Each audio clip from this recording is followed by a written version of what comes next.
have for a whole year or two for $1. Okay? And there's no downside. And there's no downside. Okay? What else can I learn from the stomach?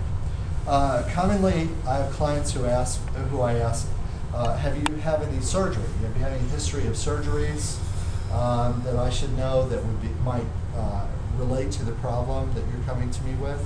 I'll give you one example. I had a client who came to me, and her primary complaint was stomach pain, and she'd been diagnosed with endometriosis.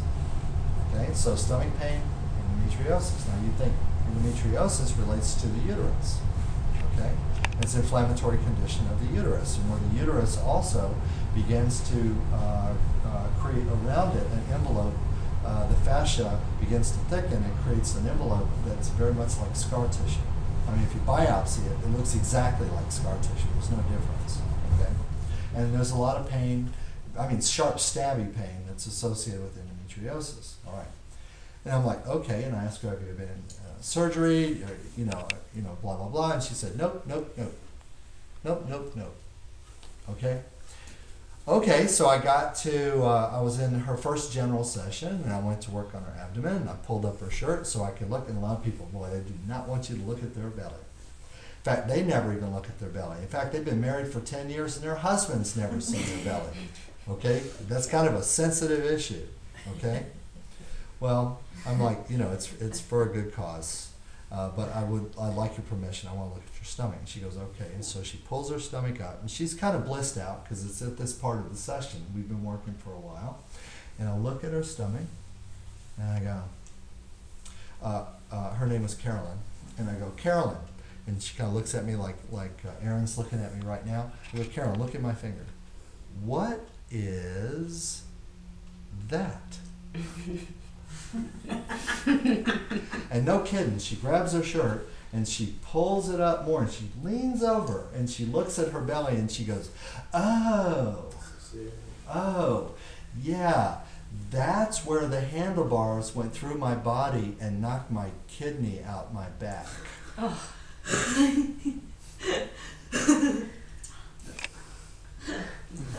Okay, because what I saw was a great big round scar here, which looked to my trained eye like a gunshot wound.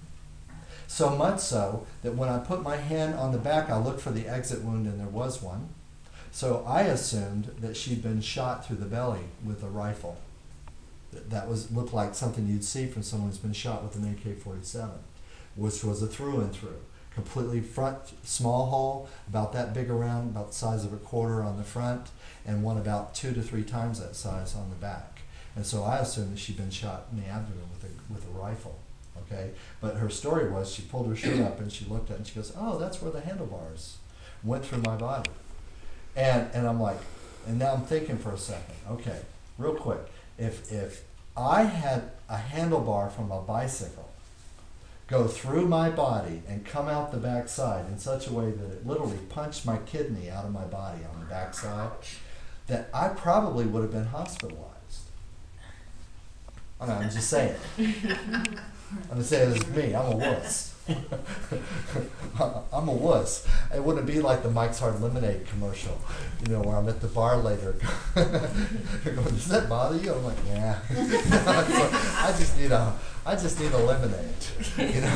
It wouldn't be like that. I would require some serious evacuation to the nearest trauma center. And more than that, and she goes, oh yeah, so yeah, she had huge surgeries for many moons, and she was on dialysis for 2 years, and she was on, but eventually the other kidney picked up the slack so she could get off the dialysis, and then she was on blood thinners for up until 2 years ago.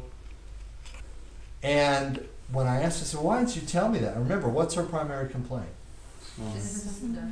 Stomach pain, endometriosis, which is a scar tissue problem with the uterus, and with the small intestine, and I'm thinking through and through the abdomen. That means she lost a piece of the large intestine, lost a piece of the small intestine, might have lost part of her uterus, certainly lost a whole kidney. Okay, and I'm thinking, how much scar tissue would an injury like that create in someone's abdomen? And I did this little 3D thing in my head where I just tried to work out all the angles and all of that. And what I came up with looked like a bomb had gone off inside of her belly, right? And so what happens with traumatic injuries like this and the scar tissue, because the injury is not relevant to one plane of the fascia or one organ or one bone, because it's complex, as the injury heals, the scar tissue goes every which way. It goes every which way because now the clean separations in the fascia are no longer there. All those separate distinctions, and it begins to encroach. And when I started working around the scar tissue, it was very hard, and then it tapered off in every direction from front to back. All right? And so first thing I did was I go, Carolyn says, I don't know if I'm actually going to be able to work with you anymore. And she got concerned. She looked at me. She's like, well, why? I'm like, well, because you're a big fathead liar. You know, when I ask you if you've been hospitalized or if you had a medical history, which might have something to do with why you're here, or which might have something to do with what I might want to do with you or could do with you, and you said you'd never been hospitalized and you weren't under a doctor's care and you weren't taking drugs and all of it, says everything you told me was a lie.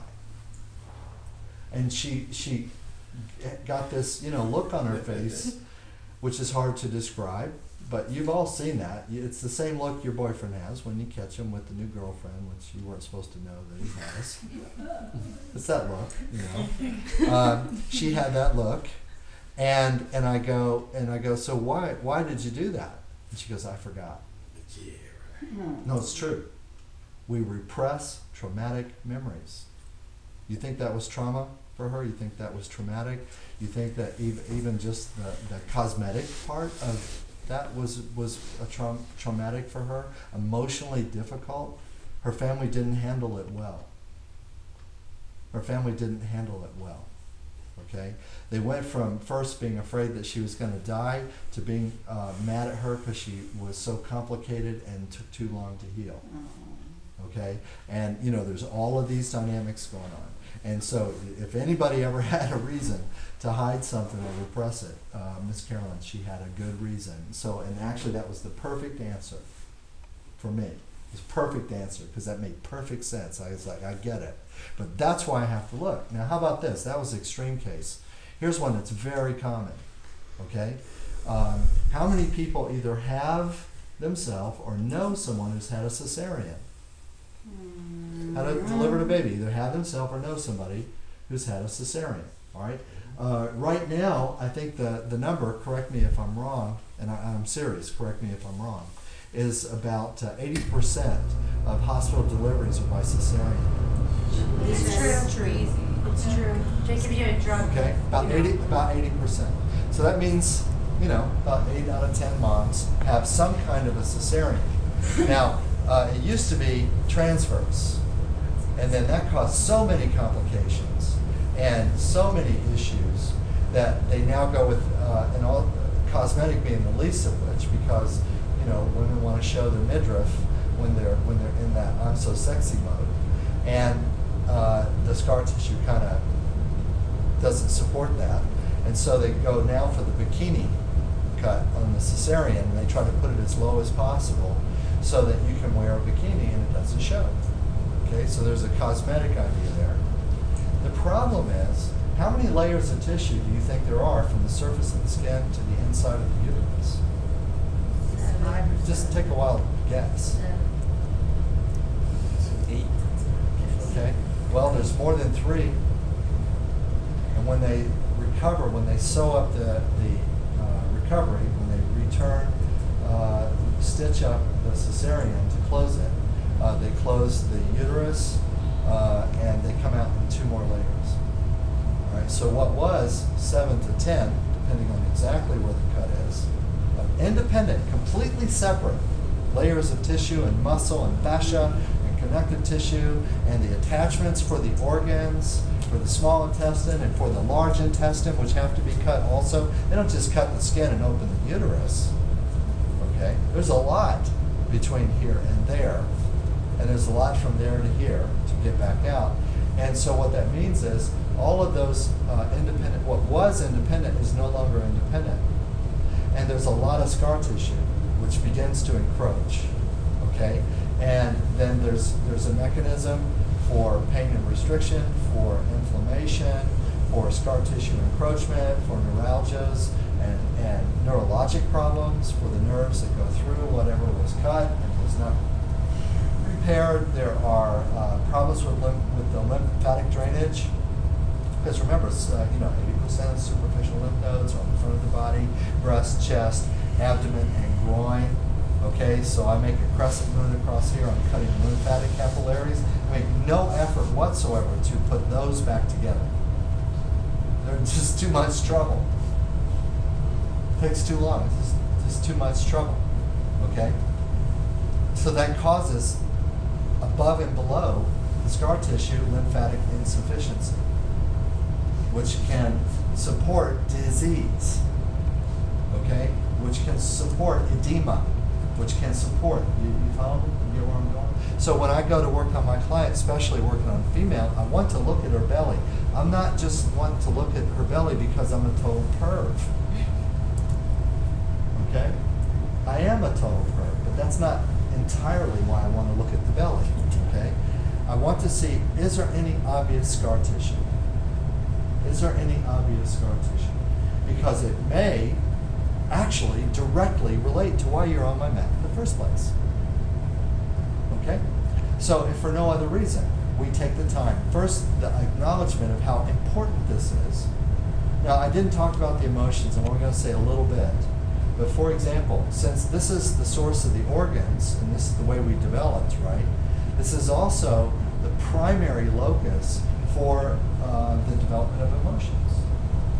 And so if you're going to hold stuff, negative emotion, unresolved negative emotion, you are most likely to hold it here than you are in many other places. Now, you do have the capacity to store emotion in any tissue in the body because we have the neurotransmitter and receptor sites for pheromones everywhere.